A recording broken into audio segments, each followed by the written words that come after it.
रीमा, रीमा, रीमा। कौन? आवाज नहीं। कौन है? जब नहीं तो तेरी बीवी विधवा हो जाएगी। चल अबे लेट जा, बांध इसे। जरा कस के बांध, खोले नहीं।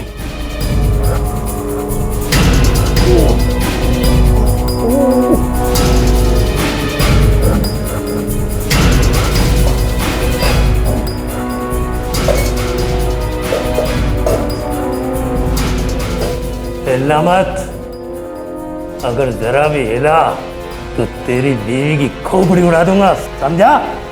बर्तन की आवाज नहीं आनी चाहिए।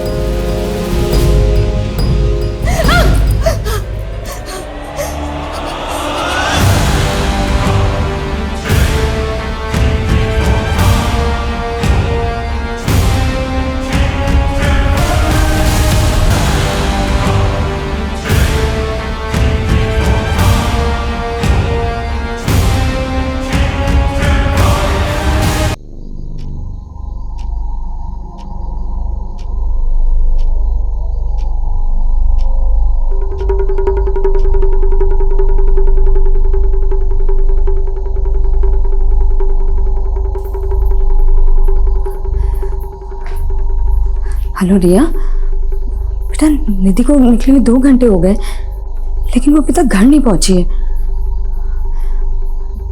देखो वो फोन भी नहीं उठा रही है मेरा। अगर तुमसे उसकी कोई बात हो ना तो प्लीज मेरी बात करवा देना।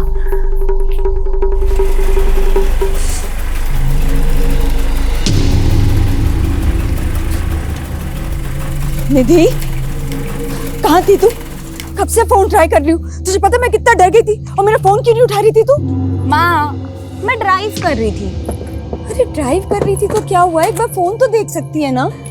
माँ, तुम इतना डरती क्यों हो? एक काम करो, तुम ना योगा किया करो। देख निधि, ये बात ना मजाक में तू।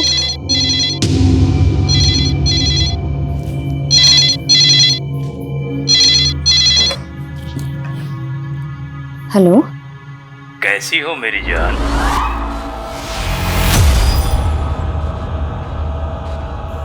कौन कौन बोल रहा है? 11 जून 2001 की रात याद है ना? मैं लौट आया हूँ, जल्दी ही मिलूंगा तुमसे मेरी जान। क्या हुआ मम्मा?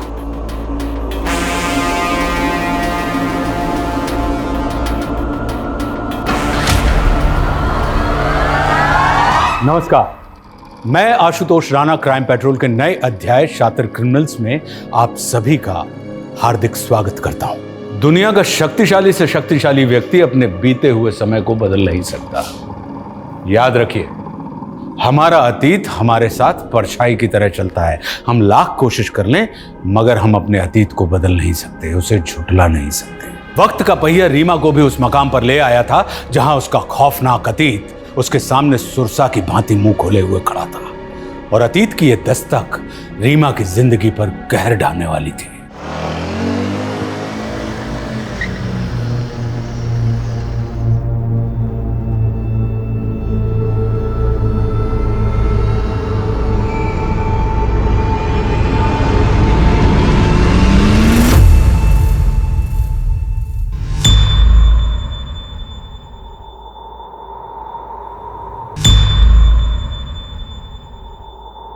बोलिए रीमा जी।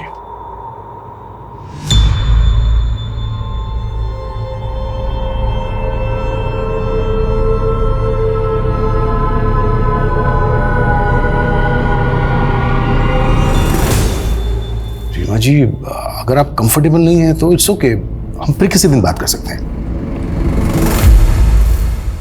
सर,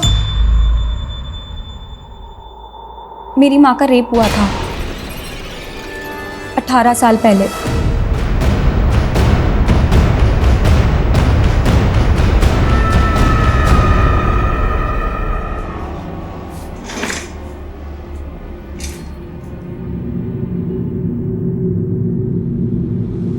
सीमा जी, आपने बहुत अच्छा किया जो अपनी बेटी की बात मानी।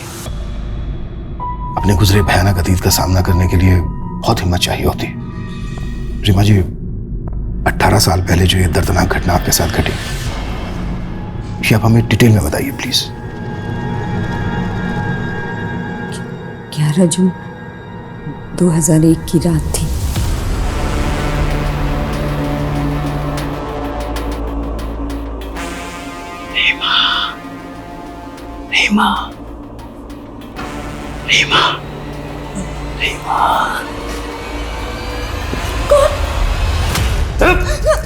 आवाज नहीं। कौन है? जब नहीं तो तेरी बीवी विधवा हो जाएगी। चल अबे लेट जा। बांध इसे। जरा कस के बांध, खोले नहीं।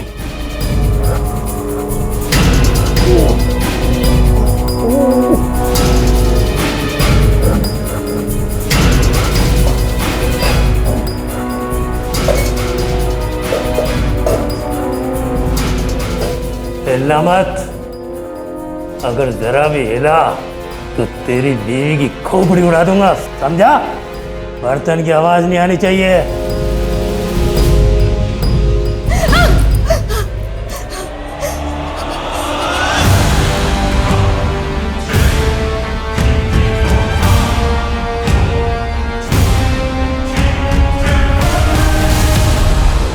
उस घटना के 18 साल के बाद उस आदमी ने अचानक से कॉल किया अब आपको।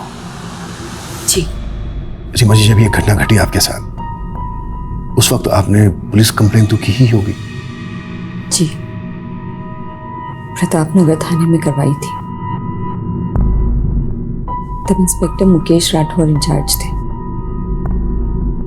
प्रतापनगर पुलिस स्टेशन से कांटेक्ट करो। सर,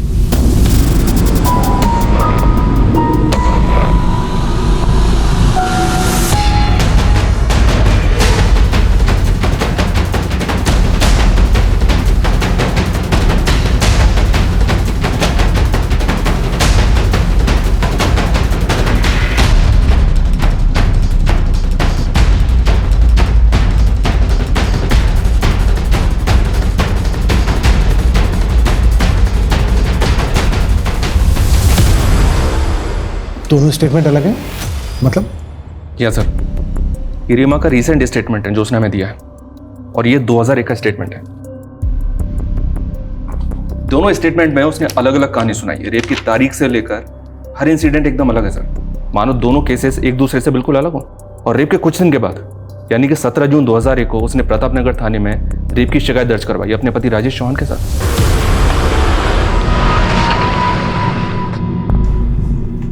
बोली रीमा जी, डरिए मत।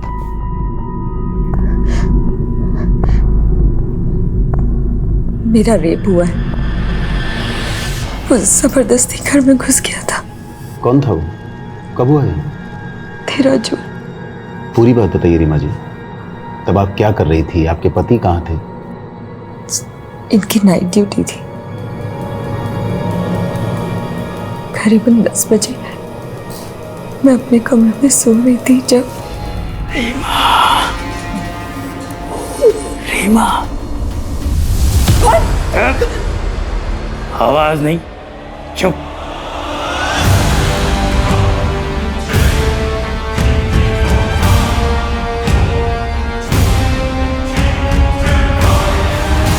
आप घर कब लौटे?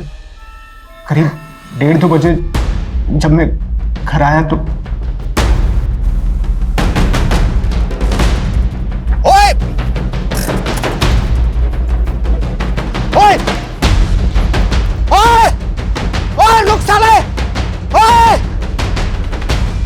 एक मिनट। रेप 13 जून को हुआ और आप लोग रिपोर्ट लिखवाने अब आए? मैं बहुत डर गई थी। गलती रीमा की नहीं है सर। हमारी सोसाइटी ऐसी है जहां पर रेपिस्ट से ज्यादा रेप के विक्टिम को ताने सहने पड़ते हैं। ये 18 साल पुरानी बात है। माना इतने टाइम में आदमी काफ़ी सारी चीज़ें भूल जाता है, लेकिन रेप के वक्त रीमा का पति रीमा के साथ था या नहीं, ये वो कैसे भूल सकती है? सवाल ये उठता है मिश्रा कि 18 साल पहले जो रीमा ने स्टेटमेंट दिया था वो गलत था या अब जो हमें दिया है वो गलत है? हमें दोनों स्टेटमेंट वेरीफाई करने होंगे। सर रीमा चौहान के कॉल रिकॉर्ड्स आ गए। रीमा को उस रात 11 बजे साउथ दिल्ली के लैंडलाइन से कॉल आया था। दिल्ली पुलिस से कांटेक्ट करो, पता करो वो आदमी कौन था जिसने कॉल किया था।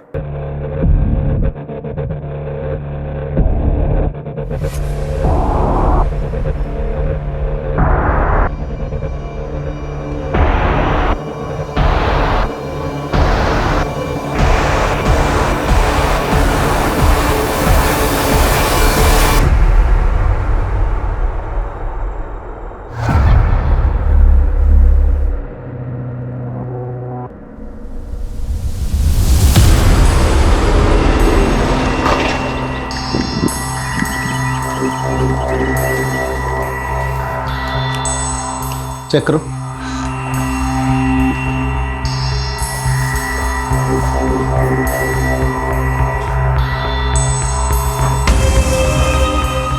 उसने यहाँ मेरे साथ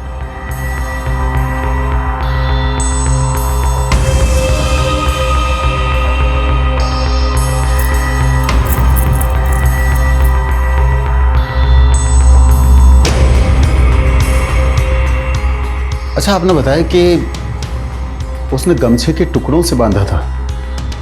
वो टुकड़े कहाँ हैं? जी वो तो वो अपने साथ ले गया।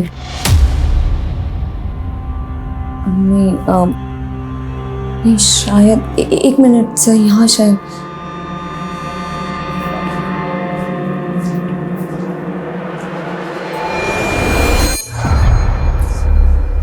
ये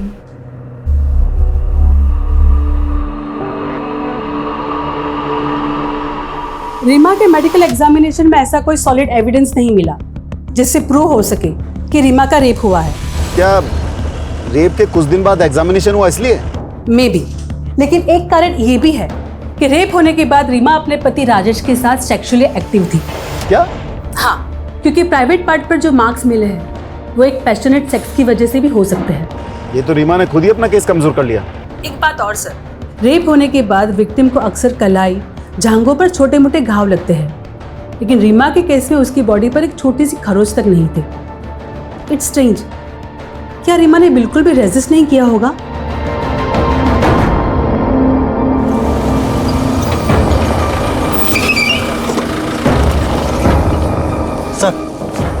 सर आपको एक बात बतानी थी। क्या?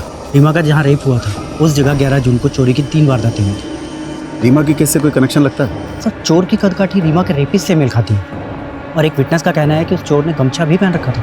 चोरियां हुई 11 जून को और रेप हुआ 13 जून को। हो सकता है दोनों क्राइम एक ही आदमी ने किए हों। लेकिन सर जहाँ चोरी हुई वहाँ रेप की कोई वारदात नहीं हुई, और जहाँ रेप हुआ यानी कि रीमा के घर, वहाँ चोरी नहीं हुई। सर मुझे दोनों केसेस अलग अलग ही लग रहे हैं। सर 2001 में भी इन्वेस्टिगेटिंग टीम को इस बात का शक था कि रीमा उनसे कुछ छुपा रही थी। उसके कैरेक्टर पर भी सवाल उठे थे। शनी अफेयर,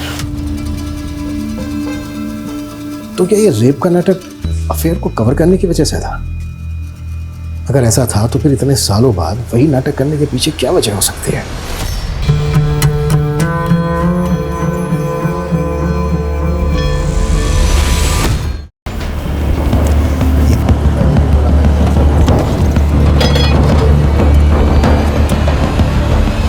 सर आप हम लोगों पर ही शक कर रहे हैं। मेरी बीवी के साथ गलत हुआ सर, और आप लोग। राजेश, मैं तुम्हारा फ्रस्ट्रेशन समझता हूं, पर सवाल खड़े हो रहे हैं। तुमने एफआईआर फाइल करने में देरी की। सर मैंने बताया था ना कि रीमा डरी हुई थी। यही नहीं, रीमा का रेप होने के बाद भी तुम और रीमा सेक्सुअली एक्टिव थे।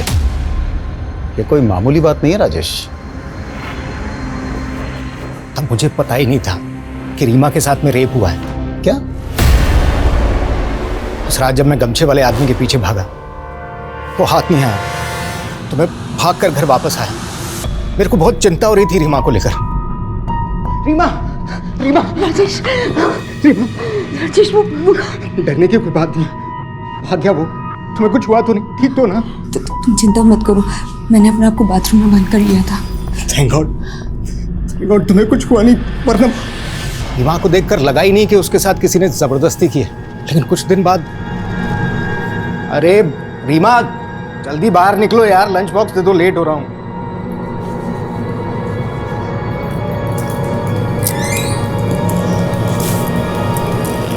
क्या हुआ? नहीं बस वो थोड़ी सी कमजोरी है। झूठ मत बोलो, कल भी बोला था ना तुम्हें कि डॉक्टर के चलो। एक दिन और देख लेते, फिर पक्का चली जाऊंगी। इस पेन को इग्नोर करने से काम नहीं चलेगा। आज शाम को चलते हैं तुम्हारे डॉक्टर मित्तल के। मैं जल्दी आ जाऊंगा, तुम बस तैयार रहना। डॉक्टर मित्तल गायनोकोलॉजिस्ट हैं। उन्होंने मुझे बताया कि रीमा के साथ मैंने घर आते ही सीधे सीधे रीमा से पूछ लिया।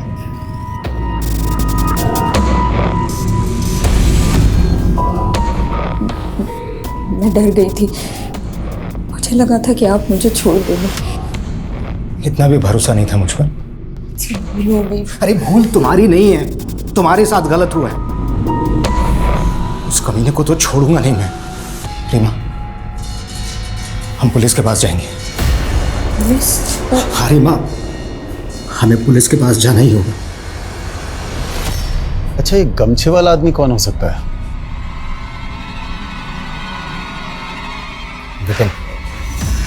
विपिन सोनी हो सकता है सर।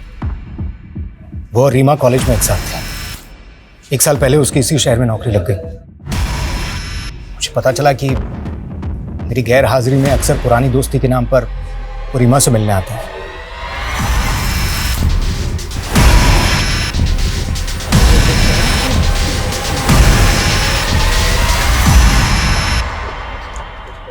जगन, सर। पूजा दहिया रेप केस की फाइल निकालो। जी सर।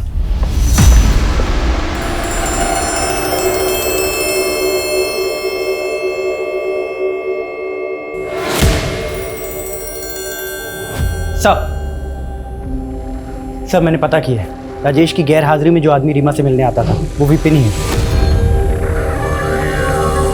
याद रखिए रीमा जी, पुलिस को गुमराह करना भी एक जुर्म है। आप क्या कह रहे हैं, मैं कुछ समझ नहीं पा रही। मैं समझाता हूँ। सालों पहले पूजा दहिया नाम की औरत का केस अखबारों की सुर्खियां बना था। आपने नाम जरूर सुना होगा। जी नाम तो सुना हुआ है। बिल्कुल आपसे मिलता जुलता केस है। आप ही की तरह उसके घर में भी मुंह पर एक गमछा बांधकर एक आदमी घुसाया था। आप ही की तरह उसके साथ जबरदस्ती की। कहना क्या चाहते हैं? यही कि आपने इसी बात का फायदा उठाया। जब आपके पति राजेश ने विपिन को घर से भागते हुए देखा तो आप डर गई और आपने पूजा दहिया की कहानी को अपनी कहानी से जोड़ दिया। राजेश प्लीज समझाइए इन्हें। आप समझिए मिस रीमा चौहान, आपके पड़ोसी ने कंफर्म किया है कि आपका दोस्त आपसे मिलने अक्सर आपके घर आता था। आपके पति ने भी कंफर्म किया है कि उनकी गैर हाजिरी में आपका दोस्त विपिन अक्सर घर आता था। और इन्वेस्टिगेशन वहीं रोक दी गई। पुलिस ने रीमा को वार्निंग देकर केस क्लोज कर दिया। यानी विपिन सोनी से पुलिस ने बात की नहीं, जिसके साथ रीमा का अफेयर होने का शक था। जी, और अब तो इस केस के investigating officer Mukesh ji retired हो चुके होंगे। हालांकि उनके घर का एड्रेस पता करने के लिए बोल दिया मैंने। कहानी है कि है, लेकिन सब अपना अपना वर्जन सुना रहे हैं और अपने वर्जन में हर कोई सही होता है। रीमा से एक बार और मिलते हैं, देखते हैं इस बार क्या कहानी सुनाती है।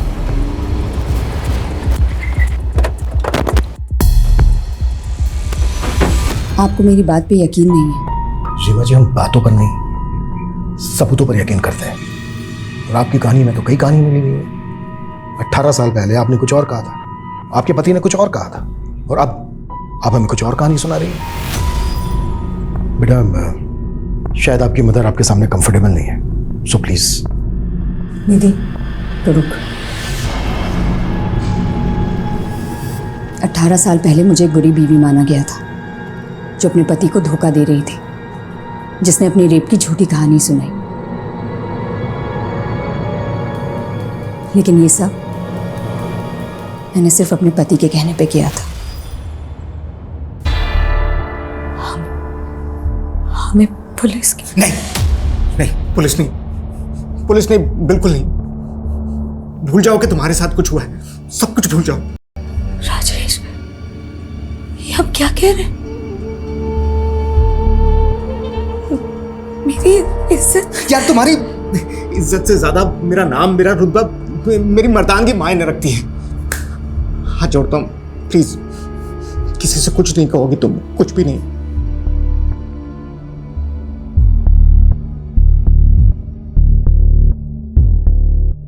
रीमा, ये इंजरीज नॉर्मल नहीं है।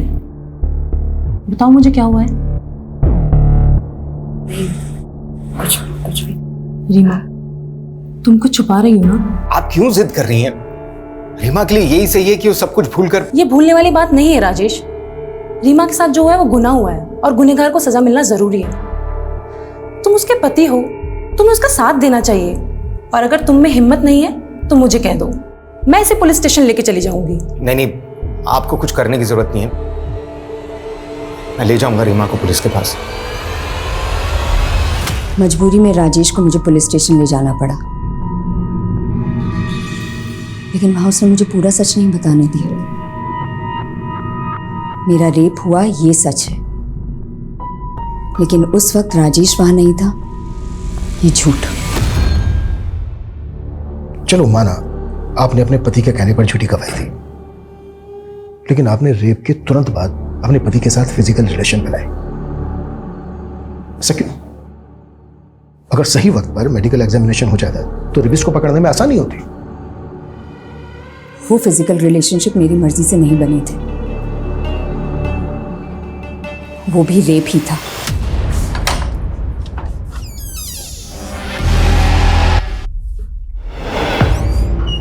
शराब भी कराए? हाँ, आया हूँ पी के। तो दूर हटिए, बहुत बदबू आ रही है आपको। मेरे में से बदबू आती है तुझे, हैं? और उस कमीने के शरीर से क्या खुशबू आ रही थी तेरे को, हैं? मुझे छोटी दर्द हो रहा है मुझे। मैं भी कर सकता हूँ ऐसा जंगली वाला प्यार, करके दिखाऊंगा आज तुझे।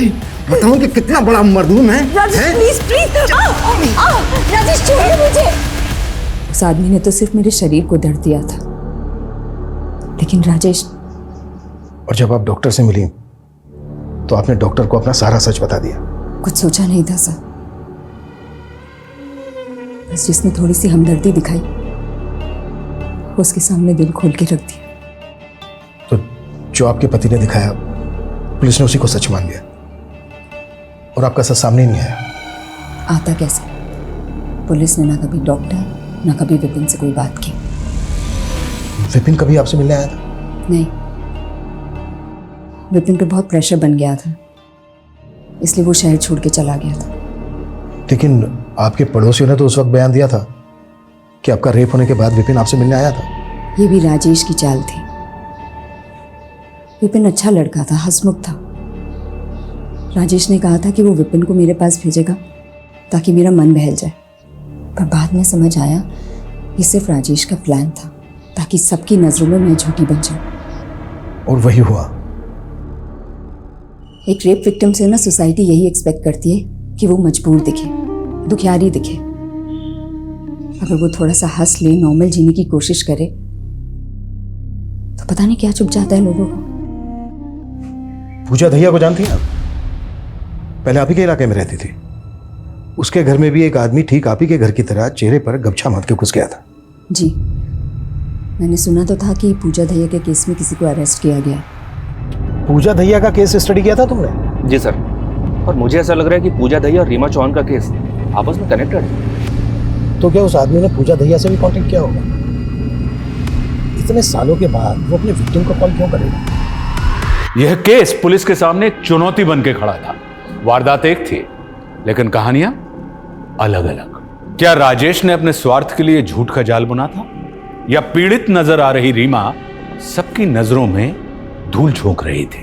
अगर यह खेल रीमा का रचाया हुआ था तो आखिर इसके पीछे उसका इरादा क्या था? और यह पूजा दहिया, ये कौन थी जिसका जिक्र छिड़ा गया था? क्या थी पूजा की कहानी?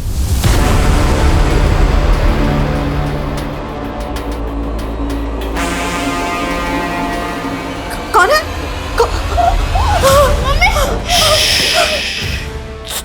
चुप, कोई आवाज नहीं। कौन हो तुम? अंदर कैसे आए? चुपचाप रहना, कोई आवाज नहीं करना, यहीं बैठा रहे।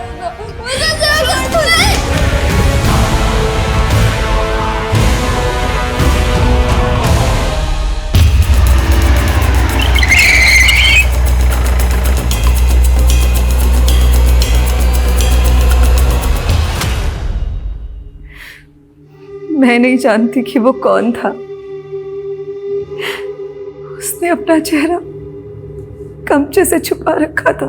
उसके बोलने का तरीका, उसके कपड़े या फिर ऐसा कुछ जो आपको अलग लगा हो?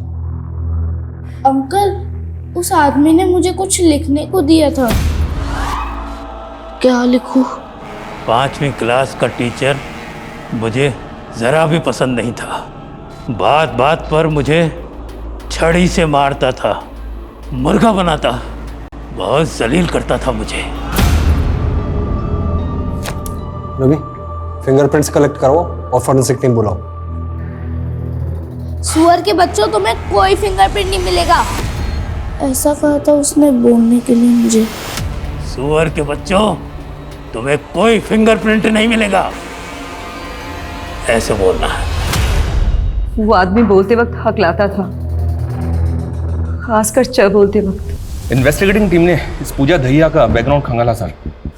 पूजा की फैमिली में दूर दूर तक कोई भी टीचिंग प्रोफेशन में नहीं था। शायद गुमराह करने के लिए लेटर लिखवाया गया हो। पहली टीम का भी यही मानना था। लेकिन यह भी तो हो सकता है कि उसने अपनी आप बीती लिखवाई हो। शायद उसके बचपन में उसके साथ कोई भयंकर हादसा हुआ हो। रेपिस्ट ने नकुल से और भी कुछ लिखा था, ये देखिए। सबसे पहले पूरा घर सर्च करेंगे, दरवाजे देखेंगे, तेरी माँ का बयान लेंगे, तेरा बयान लेंगे। कितने भी हाथ पैर मार लें, लेकिन उनके हाथ कुछ लगने वाला नहीं है। ये जो कोई भी है पुलिस प्रोसीजर को बहुत अच्छे से जानता है।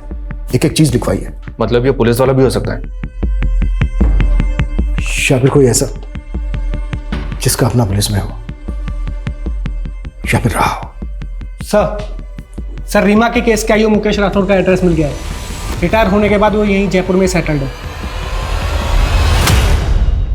लाइमलाइट के लिए ये क्या कह रही है तू? मैं नहीं, नेबर्स, रिलेटिव्स सब यही बोल रहे हैं।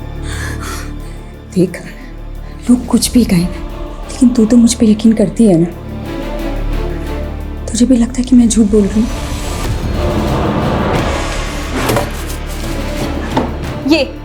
ये पापा की डायरी है ना, इसमें भी यही लिखा है कि आप अटेंशन पाने के लिए कुछ भी कर सकती हो। लो पढ़ो। यदि तूने अपने पापा को ना सिर्फ फोटोज में देखा है, या फोटोज में लोगों की सोच, उनकी नीयत के बारे में कुछ पता नहीं चलता बेटा। बच्चा गिरा दो। क्यों? क्योंकि ये मेरा नहीं है, उस कमीने का है। कितनी बार आपको बताऊंगी कि ये हमारा बच्चा है। ये मुझसे बेहतर और कौन जान सकता है? अरे मुझे कुछ नहीं पता, गिरा दे ये बच्चा, हम दूसरा कर लेंगे। बहुत कोशिश की तेरे पापा ने मेरा अबॉर्शन कराने के लिए, लेकिन कोई डॉक्टर राजी नहीं हुआ। एक दिन तो तेरे पापा ने मुझे सीढ़ी से धक्का तक दे दिया था।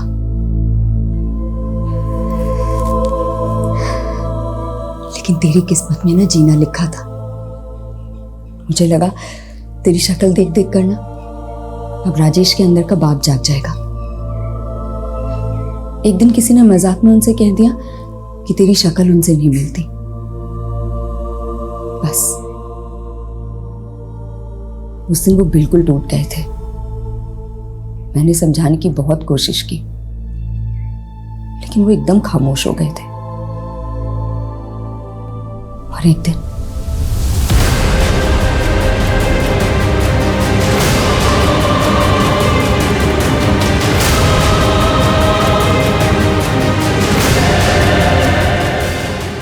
बदचलन, चालू, बेहया, न जाने क्या क्या कहा लोगों ने मुझे। मन तो किया कि मैं भी राजेश की तरह,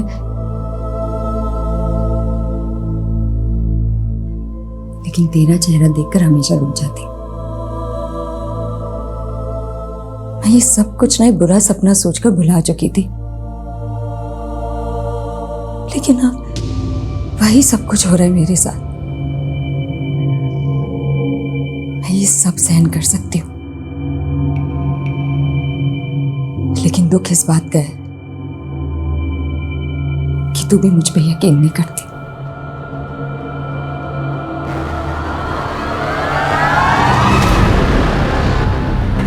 रीमा चौहान वाला केस हाँ याद है मुझे, इस मामले में हमसे जो कुछ बन पड़ा हमने किया।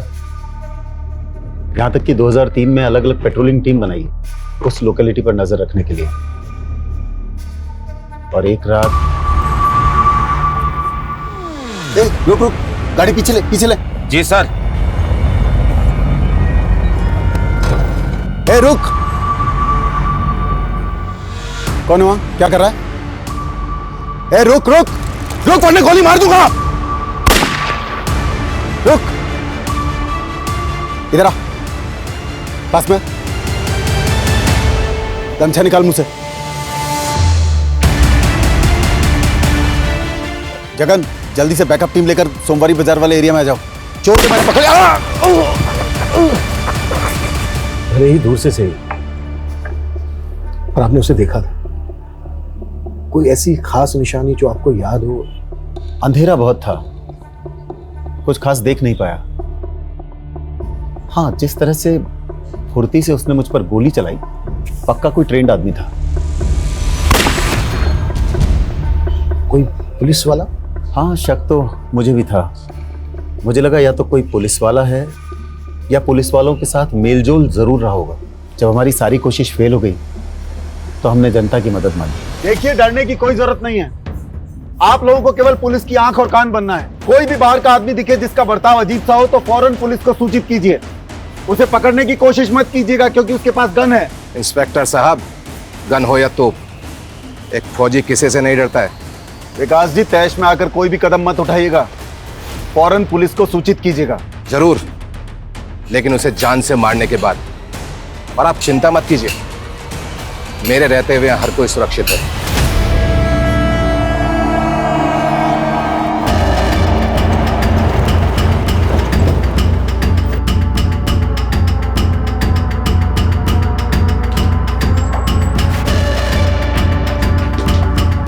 साइड में हटिए आप लोग। पीछे रहिए, पीछे रहिए।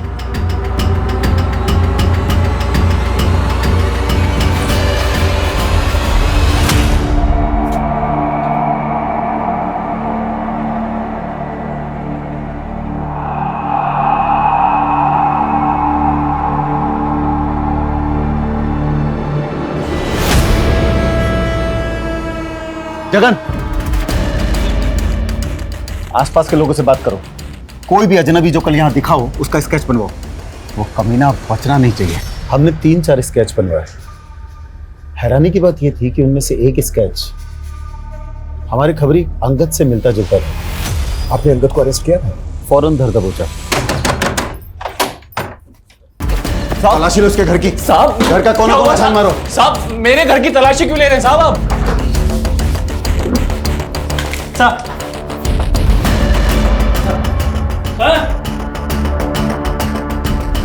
साहब, ये घड़ी है, ज्वेलरी है, कल कहां से आए साबुन तेरे पास? ये सब उन्हीं का है ना जिनका रेप हुआ है? साहब, मैं सच कह रहा हूँ साहब, मुझे कुछ नहीं पता। मैं महीने में ठीक से 10 दिन भी घर पे नहीं रहता हूँ साहब, तो मुझे पता नहीं है सामान कहाँ से आया। तू ऐसे नहीं उगलेगा। ले चलो इसे थाने। तो फिर अंगद को आपने रीमा के केस से कनेक्ट क्यों? कैसे करते? एक तो अंगद ने कभी अपना जुर्म कबूल नहीं किया, दूसरे रीमा तब तक अपनी बेटी के साथ शहर छोड़कर जा चुकी थी। हाँ, इस बात का सुकून है कि मेरे ट्रांसफर होने से पहले ये केस क्लोज हो गया। 18 साल के बाद उस आदमी ने फिर से रीमा से कांटेक्ट किया है। क्या? यस। आपको क्या लगता है, क्या ये अंगद हो सकता है? अंगद कैसे हो सकता है? अंगद तो 2013 में जेल में मर गया, दिल का दौरा पड़ा था उसे। सर, अंगद को मरे हुए पूरे 6 साल हो चुके हैं। ये रीमा चौहान ये सब नाटक पब्लिसिटी के लिए कर रही है फॉर श्योर। कैसी पब्लिसिटी? क्या मिलेगा उसको पब्लिसिटी का? एक बार को अपने बारे में ना सही, पर कम से कम अपनी बेटी के बारे में तो सोचे। और वैसे भी ये तो कंफर्म है ना कि उस रात रीमा को कॉल आया था। हेलो, कैसी हो मेरी जान? ये भी तो हो सकता है सर, कोई कॉपी कैट। चांसेस बहुत कम है। चलो मान लेते हैं कि मुजरिम अभी भी फरार है। वक्त के साथ उसका काम करने का तरीका भी बदला, पहले चोरी, फिर रेप, उसके बाद मर्डर्स। जब रीमा का रेप हुआ तब उसकी उम्र होगी कोई 35-37, तो इस वक्त उसकी उम्र होनी चाहिए 52 से 55 के बीच।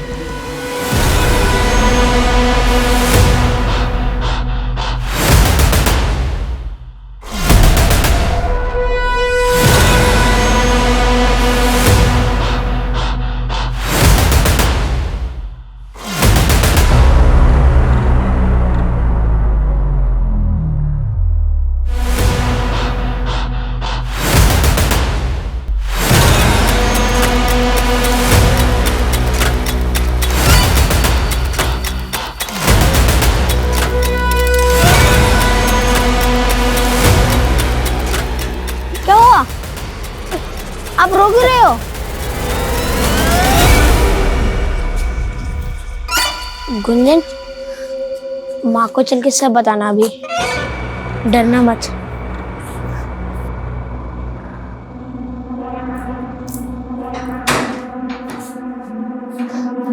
आ गए तुम लोग खेलकर?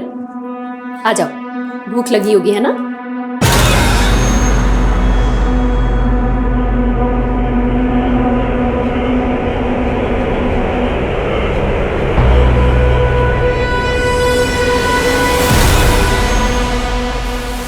बेटा, ये सूरज अंकल हैं। अब हम लोग के साथ ही रहेंगे। नमस्ते करो।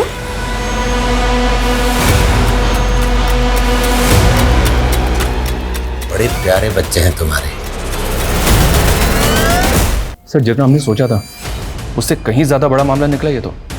सबसे पुराना केस 28 साल पहले का है। इतने अरसे में 51 ऐसे रेप केसेस मिले हैं जिनमें सेम मोडस ऑपरेंडी का इस्तेमाल हुआ है। इसके अलावा 13 मर्डर केस में और 178 लूट केस में सेम पैटर्न फॉलो हुआ है। मतलब अंगद के जेल जाने के बाद भी ये केसेस होते रहे। एरिया कौन सा था? राजस्थान के अलग अलग शहरों के केसेस हैं सर। ये 1990 से 94 तक अलवर, 1994 से 97 जोधपुर, फिर 3 सालों तक उदयपुर और उसके बाद 2004 तक जयपुर। और इनमें से कहीं भी किसी भी जगह इस आदमी के खिलाफ कोई सुराग नहीं मिला? 2004 में 3 रेप विक्टिम से कल्प्रिट का डीएनए सैंपल कलेक्ट किया गया था। इस डीएनए को अंगद के क्लोज रिलेटिव के डीएनए से मैच करके देखो।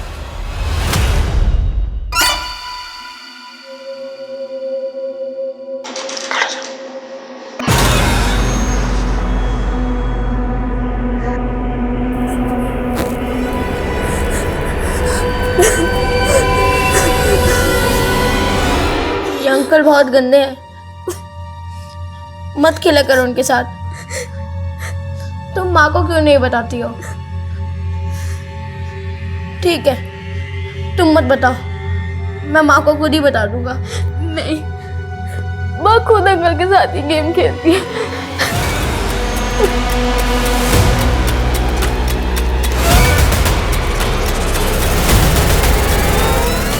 सर, डीएनए सैंपल अंगद के भाई से मैच नहीं हुआ। बेचारा अंगद पूरी जिंदगी जेल में खत्म हो गई। एनीवे, डीएनए सैंपल है हमारे पास। एक काम करो, जितने भी मॉलेस्टर रेपिस्ट हैं उनके डीएनए से मैच करो। Okay sir.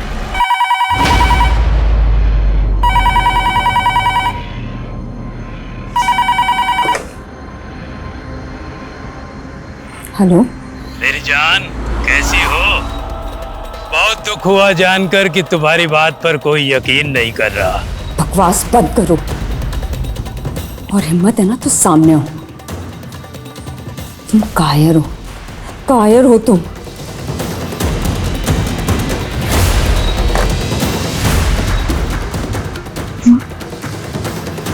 बोलोगे भी? क्या बोलना है तुम्हें? माँ, वो अंकल। बड़े मजाकिया बच्चे हैं तुम्हारे। अच्छा बच्चों, मैं बाजार जा रही हूँ, 7 बजे तक आऊंगी। तब तक अंकल के साथ रहना, इन्हें परेशान मत करना।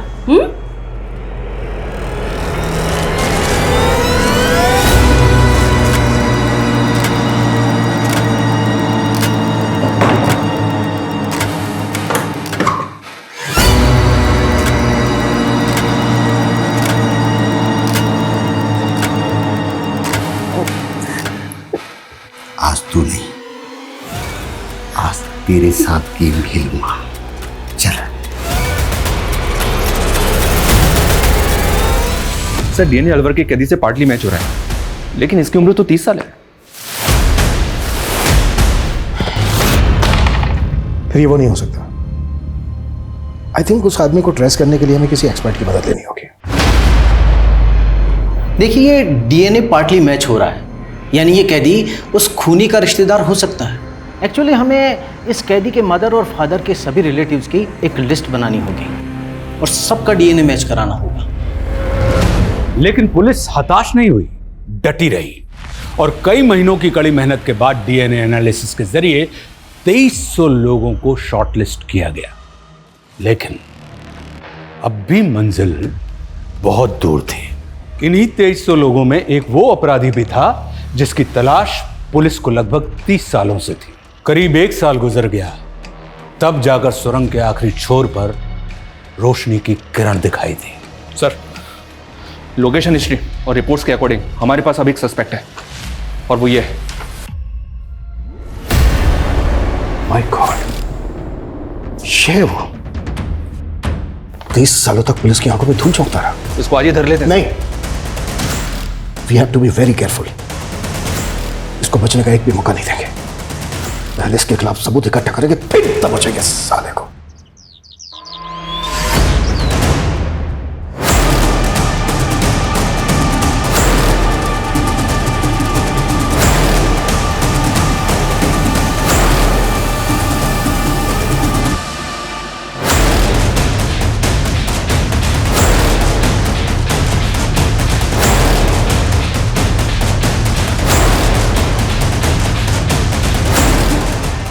नजर बना के रखो उस पर, कुछ भी हलचल हो तुरंत मुझे इन्फॉर्म करना। सर। ओके, हाँ मिशन।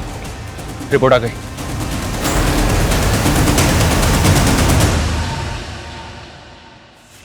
अब सही वक्त है, आता है साले।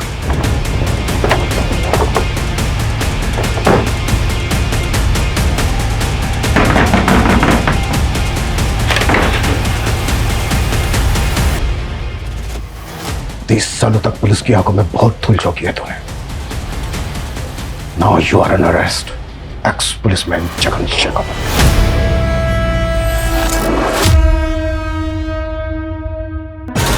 मेरे सौतेले बाप सूरज ने मेरा और मेरी बहन गुंजन का बचपन खराब कर दिया।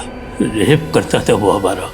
तेरे साथ गलत हुआ, इसलिए तो दूसरों के साथ भी गलत कर रहा था। बचपन में जो मेरे साथ हुआ, उस सदमे से उभरने के लिए मैंने छोटी छोटी चोरियां करना शुरू कर दिया। उसके बाद लोगों के घरों में घुसकर कुछ चीज़ें ले आता, फिर घरों में घुसकर सिक्के चुरा लाया। और ये काम मैंने पुलिस में आने के बाद भी चालू रखा। रेप करना कब से शुरू किया? 2000 से।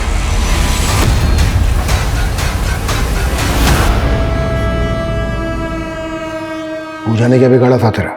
गलती पूजा की नहीं, पूरी औरत जात की है। उसी साल दिल टूटा था मेरा।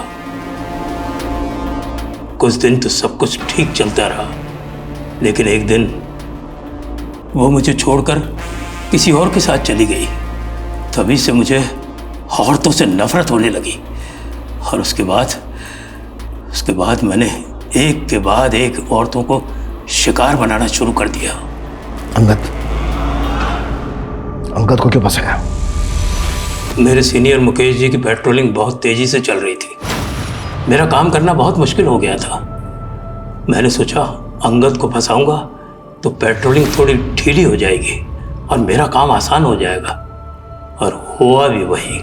इतने सालों के बाद रीमा को कॉल क्यों किया? मैंने नया सोशल मीडिया का इस्तेमाल करना शुरू किया था और एक दिन उसी पर मुझे रीमा दिखी। मैंने उसका पीछा किया और मैंने उसका टेलीफोन नंबर उसके पड़ोसी से ले लिया। मैं सिर्फ उसे डराना चाहता था, क्योंकि कोई भी औरत मेरी आवाज़ सुनकर कांप उठे, ये ख्याल आते ही मुझे बहुत मजा आता है।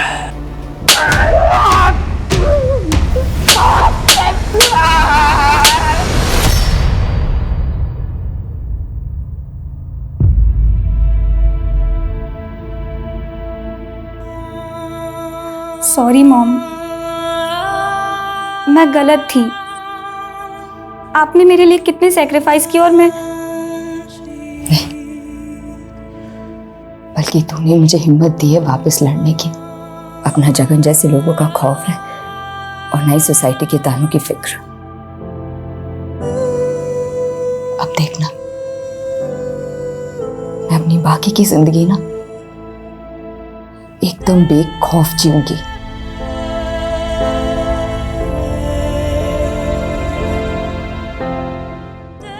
हमारे समाज में बलात्कार करने से ज्यादा उंगलियां पीड़िता पर उठती हैं कि लड़की ने क्या कपड़े पहने थे, क्यों रात को वो बाहर गई थी। ऐसे बेबुनियादी सवाल हमारा यही सो कॉल्ड सभ्य समाज उठाता रहता है, जबकि वास्तविकता यह है कि बलात्कार से अगर किसी का चरित्र कलंकित होता है तो वो सिर्फ बलात्कारी का।